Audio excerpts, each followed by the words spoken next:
I'm out here in Largo, Maryland. I'm getting ready to do a show called the Roundball Report. I was invited out by Miss Monica, and I'm getting ready to go in there now, do my thing. Ask me a couple questions, talk about what we do as a business, and it should be fun, man. So stay tuned.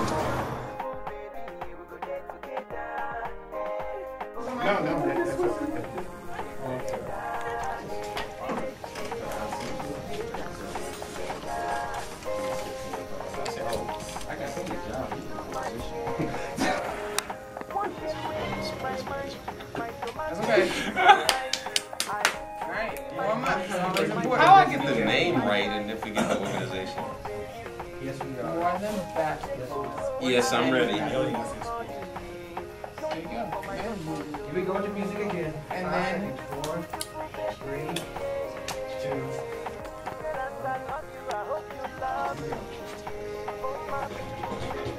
This edition of the Roundball Report will introduce you to Arize Ifejika of More Than Basketball. Look at you, Monica. Because this has been I don't know, I think maybe it's me. No. Did you do this last week with Janae? No, I didn't. Okay. Oh, you think I'm feeling the pressure to introduce you to Ifejika? Lord have mercy. No, you're he's looking at you. Yeah, it's not Tim, but her. That's okay. Just knock it out. I'm getting patronizing moral support from my mentee. It's not patronizing. It's sincere.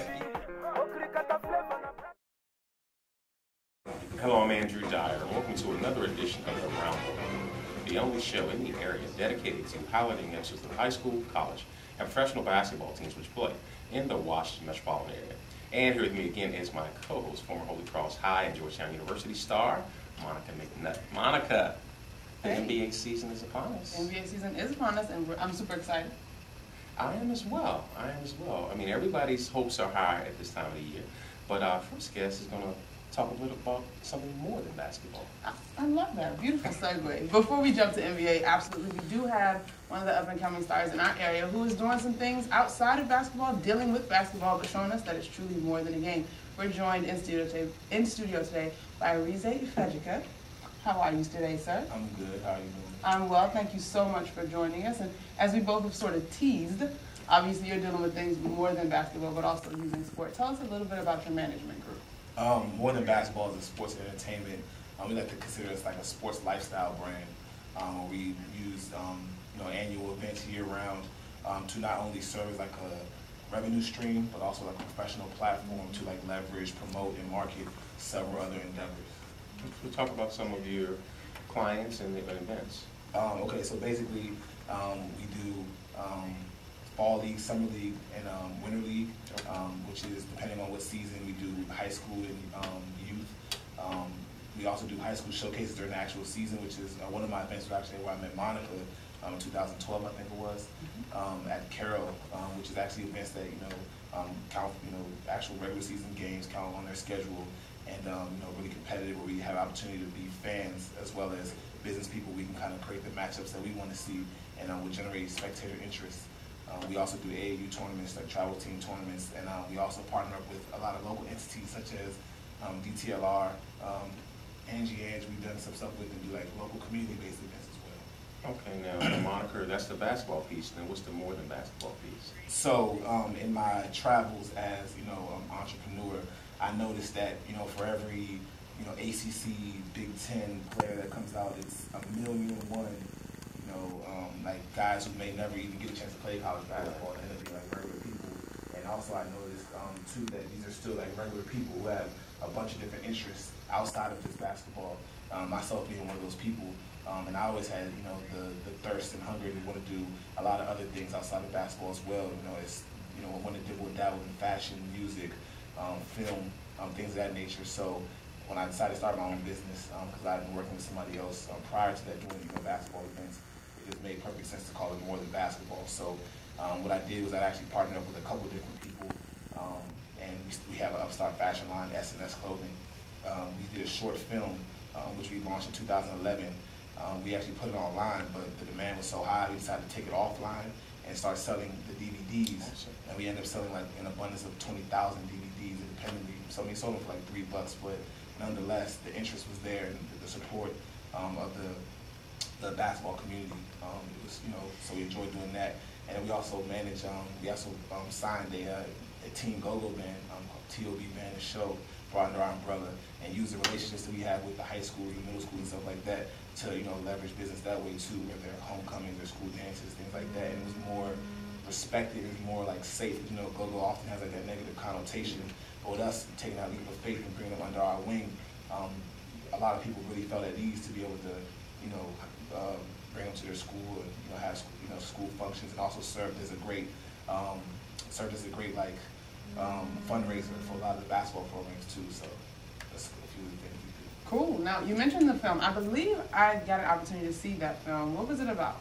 The film was titled More Than Basketball, the Movie. Subtitled Dribble with Your Head Up and Your Eyes Open. So the film is not really we call it like a family film, but we call it a reality-based family film, because although there's no like curse words and nothing like sexually explicit or anything like that, it also gives like the harsh realities of what it is like dealing with like peer pressure, parents living vicariously through their children, and that's like pressures from like females being like a highly touted basketball recruit. You also often get those pressures from like females or your parents or friends, your peers. We really just gave a real detailed inside look at like what exactly that is, and how these people are affected. And sometimes people don't even realize these things, and they don't even get to see it. But me being somebody who provides that platform, I actually don't play any sides. I'm not a coach. I don't have any specific affiliation, so I can have honest conversation and dialogue with like kids or parents or coaches and actually get an actual insight. So I took all those experiences mixed with my own experiences and actually made a film out of it. And like I said, although the tones of it was very dark and didn't have like a happy ending, it resonated very well with people, and it became like a must-see, which is why it caught fire immediately. And what was your motivation to start this whole concept? My motivation was because I worked for a couple companies. I worked for a company called the Hoop Group when I first graduated from college. I'm Florida A&M University. When I graduated, I took this position, postgraduate position with a company called the Hoop Group out of Neptune, New Jersey. At the time, they were a Reebok affiliate. Now they're an Under Armour affiliate.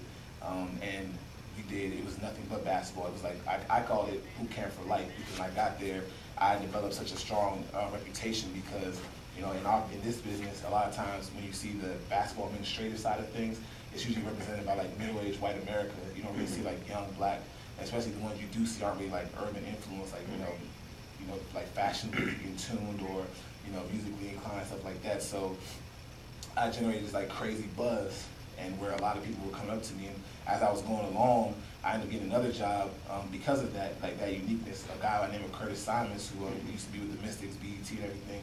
He had a gym out in Chantilly, Virginia, and he had teams, and they were playing in the event, the Hoop Group events. And he had called one day, and we got on the phone, and he was like, "Are you African American?" Like, because it was such a rarity. Right. And I was like, "Yeah." He's like, "Where are you from?" I was like, "I'm actually from DC," because I was in New Jersey at the time. He was like, "I'm based out of here. I do the ABCD. I'd love to stand and talk with you. Maybe we can work something out." I went down there, visited, met with them. Maybe off I couldn't refuse. Went down there, made history there. But doing that, it was so much going on. I arrived at Hoop Magic at the age of 21. So when I got down there, I was still a kid. I still wanted to party and do all these things, but trying to build a business and trying to help them grow, I was missing out on a lot of things. And it was so much. It was like directly parallel with the fact that like you see like a highly touted player. A lot of times they don't get to go like the school dance. They don't get to have like the girlfriend. They don't get to like make mistakes. They don't get to like live and be like a kid. And like a lot of times you see that, and a lot of times it's either from parents who feel like they missed on their opportunity, so they won't let their kids do the same thing, which is not always bad, but also not always good. So we just wanted to basically take that and give it like, I wanted to take that and like I said, continue to do basketball events, more so in the city though, because I feel like the market was wide open. A lot of people don't do stuff in the city. You see the majority of people in the business do stuff in like PG County, Montgomery County, Northern Virginia. There's no one actually in the city who is doing it or doing these things. And also, like I said before, it would resonate better because of the fact that I'm a young African-American entrepreneur. At the time when I started, I could be young enough to be some of these guys, some of my competitors' children. So from a 16, 15-year-old, I'm like, how is he able to do that? Maybe I can do that. And That's awesome. Become a viable option for a career path as opposed to coaching or playing. Good stuff. Well, really quickly before we got to get ready to go to break, are there any events on the calendar coming up soon? We have our annual Fall League, which is getting ready to head into playoffs, our 5th annual Fall League. All the events we have are all annual events. We started all these events the same year, and they've all just been going every year. So we have our Fall League, after which we'll go into our winter events, which we'll have our Winter League and our annual showcases. We'll actually be partnered up with the entity formerly known as DC Assault.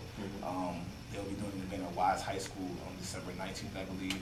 We have our annual Uptown Hoop Fest, which we'll be doing January 4th, which will be at Wilson High School. And we'll be doing our Balling for the Cure breast cancer awareness event, which will be at, now that I know your alma mater, Holy Cross. Oh, so lovely. we'll be doing that as well. So, we got some things cooking up, boys cooking up, so. Well, awesome, man. Outstanding. Sounds great. Yes. We got to try to get some cameras out to some of your stuff. And we wish you much success and thank you for spending some time. Thank you with us. for Good luck to joining you. us. Thank you. All right, we're going to go to a break right now. And on the other side, we're going to present you with some thoughts on the upcoming season from Bradley Bill and John Wall. And we'll recap or preview the upcoming season for the Wizards and the rest of the league with Brenda B.J. Jackson and our very own Janae Hayes. So stay with us.